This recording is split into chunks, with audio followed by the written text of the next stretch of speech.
supplanted by other people. It's unclear what he's actually trying to say because he said that they were killed and that they're agents with masks that are doing this, but then he asked the police in his area to help him find his family. Is he talking about finding the bodies, or is he talking about um, finding the real people? Like it's unclear. Like his story doesn't has that disconnected pattern of not really, of not really having sense, which is another sign of what we're talking about, a guy who's in serious need of help and is unlikely to accept any help. It makes him very dangerous.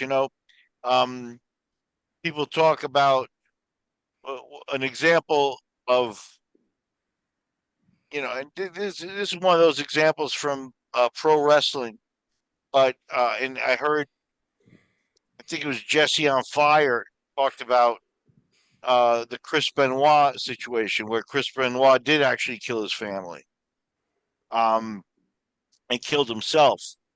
And that had to do also with steroid use and other things which are going on there. But when you start threatening your family and threatening to kill your family, is it a situation where Bennett, he might, um, he might,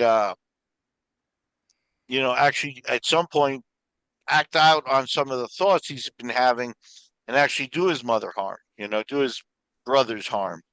Um, that's a dangerous situation. And then if care is not enacted in a proper way, I'll give you another pro wrestling example that fewer people will connect. But um, I'm talking about a old time wrestler named Fritz von Erich, and Fritz was in an institution for because of dementia and Parkinson's and these types of mental problems. Now he was a lot older than BJ.